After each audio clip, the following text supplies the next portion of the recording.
को देखते हुए आज के इस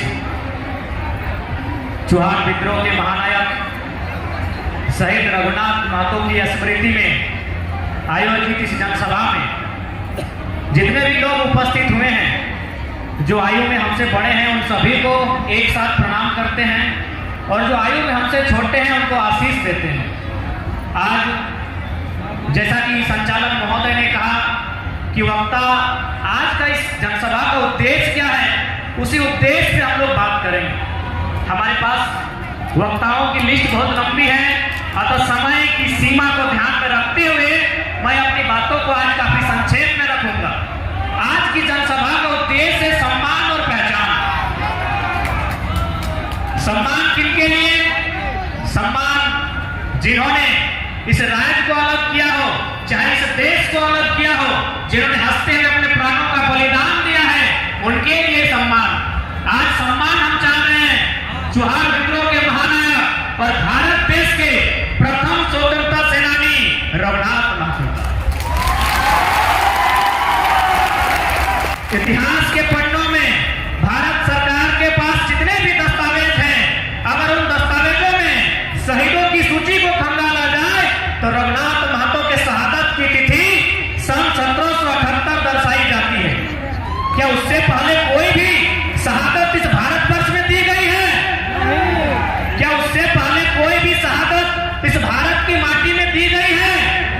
इसीलिए हम सबसे पहली मांग आज की सभा का उद्देश्य उस महापुरुष का सम्मान जिसने भारतवर्ष में सबसे पहले शहादत देने का काम किया। आज समय समय पर लोग उनके जीवन काल, उनके संघर्ष पर सवाल खड़े करते हैं, जो कि दुर्भाग्य का विषय है। एक शहीद जो समूचे देश का होता है, लेकिन आज लोगों की इतनी ओछी मानसिक राजनीति या मानसिकता कि आज एक शहीद पर सवाल किया जाता है, जो कि बहुत ही दुर्भाग्य का विषय है। इसलिए आज की जनसभा का उद्देश्य है उन शहीदों को सम्मान देना जिन्होंने हंसते हुए राष्ट्र के लिए, देश के लिए बलिदान दिया। दूसरा विषय है पहचान। आज का मेरे अनुसार दूसरा विषय है पहचान का। पहचान जो लोग आज यहाँ जुटे हैं, कुर्मी कम्युनिटी, जिनका इस राज्य के बनने में आज अगर गिनती करें तो कोल्हान से लेकर कोलांचल तक जितने भी सड़कें मिलेंगी, सड़कें चौक चौराहे मिलेंगे, हमारे पूर्वजों की मूर्तियां मिलेंगी जिन्होंने शहादत देकर इस राज्य का निर्माण किया। इसलिए आज हमारी लड़ाई हमारी पहचान के लिए है कि हमने देश को भी दिया है। जब देश का सवाल हुआ, हमने देश को दिया। रघुनाथ महतो, बूली महतो, चंकू महतो, न जाने कितने लोग हुए जिन्होंने देश के लिए शहादत दिया। हमने देश को भी दिया और जब राज की जरूरत पड़े, हमने निर्मल सुनील शक्ति सूदन के रूप में इस राज को भी दिया। लेकिन सवाल यह बनता है कि देश ने भी हमसे लिया, राज ने भी हमसे लिया, बदले में हमें दिया क्या? देश ने भी क्या दिया हमें? देश को हमने शहादत दे दी। आज देश के जब इस राज्य का निर्माण नहीं हुआ था, जब देश का निर्माण नहीं हुआ था, तभी इस टाटा जमशेदपुर में हजार हजार जमीनें ली गई। क्यों? विकास की। हमने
उसका एक ही उत्तर है, आप जाके देख सकते हैं, जहां चाहे इंडस्ट्रियल बेल्ट हो या कोयला की खदानें हो, वह जमीनें हमारी, और कोई दूसरा कारण नहीं है, और कोई दूसरा कारण नहीं है।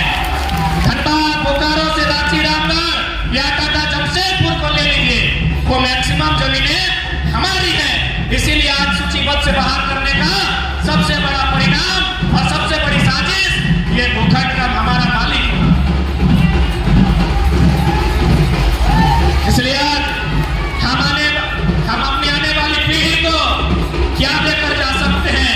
आज अगर हम अपने हक अधिकार के लिए, अपनी पहचान की लड़ाई के लिए हमें बांटा जाता है, पूरा पाषाण काल, मध्य पाषाण काल, नव पाषाण काल। जैसे ही पाषाण काल खत्म होता है, ताम्र पाषाण में आते हैं, कांस्य युग में आते हैं, मोहनजोदड़ो हड़प्पा में आते हैं, वैदिक काल, उत्तर वैदिक काल में आते हैं, महाजनपद काल होते हुए, गुप्त वंश होते हुए, हम लोग मुगल को पार करते हुए अंग्रेजों के काल तक आते हैं ना। ये तो हम इतिहास पढ़ते हैं ना, पढ़ा हमने। लेकिन बताइए, कहीं लाल काल का जिक्र है, कहीं लाल सिविलाइजेशन का जिक्र है? किसी इतिहास के पन्ने में एक भी व्यक्ति हमें खड़ा होकर बता दीजिए।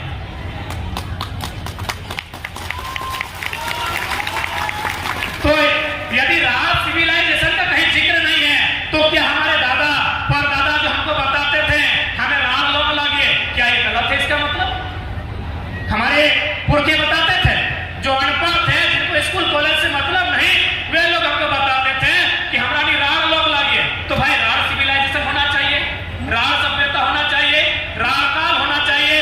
जैसे पाषाण काल है, नव पाषाण काल है, मध्य पाषाण काल है, बुद्ध काल है, जैन काल है, मुगल काल है, महाजनपद काल है। राल काल होना चाहिए कि नहीं होना चाहिए? कहाँ है?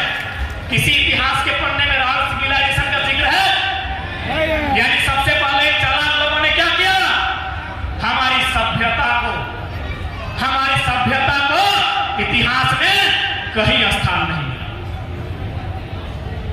अब ये मत पूछिए कि इतिहास लिखने वाले सब बहुत बड़े महापंडित थे, उनसे भूल नहीं हो सकती है, उनसे भारी भूल हुई है, और उन्होंने बिल्कुल चाटुकारिता में और द्वेष में घृणापूर्वक इतिहास को लिखा है। मैं नाम न लेकर तो उदाहरण देना चाहूंगा, क्योंकि मैंने इतिहास की बात कही है, और मैं एक्सप्लेन इसलिए कर रहा हूं कि लोगों ने इतिहासकारों से भूल कैसे नहीं हो सकती है। क्योंकि पढ़े लिखे लोग हैं, बोलेंगे वे इतने बड़े इतिहासकार थे, उनसे कैसे भूल होगी? हो सके हम ही लोग गलत है, राल सिविलाइजेशन नहीं था। तो मैं बताता हूं इतिहासकारों से कैसे भूल होगी।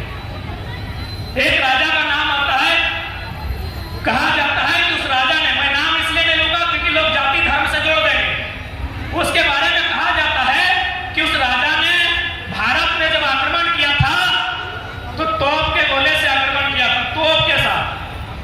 ध्यान दीजिएगा मेरी बात को कि इतिहासकार भूल कैसे नहीं कर सकते हैं, इतिहासकार धोखा कैसे नहीं कर सकते हैं, इतिहासकार बेईमानी कैसे नहीं कर सकते हैं। उन्होंने क्या बताया कि 1500 के पीरियड में भारत में एक राजा आया विदेशी, उसने गोला के साथ जो तोप होता है उसके साथ भारत में आक्रमण किया। फिर वही इतिहासकार बताता है 30 साल बाद उसका नाती ने तलवार से युद्ध लड़ा। क्या समझे पढ़े लिखे लोग? दुनिया में पहले लालटेन आया है या एलईडी? पहले लालटेन आया है, सिंपल सा बात है। पहले तलवार आया होगा, फिर तोप आया होगा। इतिहास क्या क्या कह रहा है? दादाजी तो तोप से लड़ा रहा है और नाती को तलवार से लड़ा रहा है। मैं नाम नहीं लूंगा क्योंकि इसमें धर्म और जाति की बात आ जाएगी। 1500 का पीरियड है, आप चेक कर लीजिए। भूल हुई कि नहीं इतिहासकारों से? राल सिविलाइजेशन को इसी प्रकार खत्म कर दिया गया है। इसलिए नई पीढ़ी, उन्हें गर्व करना होगा, उन्हें अपने इतिहास से जानकारी एकत्रित करनी होगी और उन्हें गर्व करना होगा। हमारे पास जानकारी का अभाव है, आज जानकारी का अभाव है। इसलिए आज हम कभी पश्चिमी सभ्यता को, कभी भारत देश की अन्य सभ्यता को हम अपने घरों में स्थापित करते हैं। और सबसे बड़ा उदाहरण, जानकारी और शिक्षा का सबसे बड़ा उदाहरण इधर बताया खोजते हैं। हम आपके बीच खड़ा हैं, यहाँ इस मंच में हमारे परम आदरणीय कई पूर्व सांसद बैठे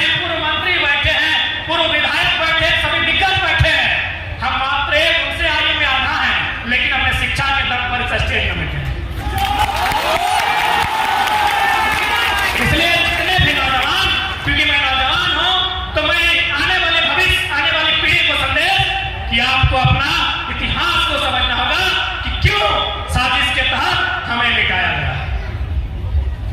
इतिहास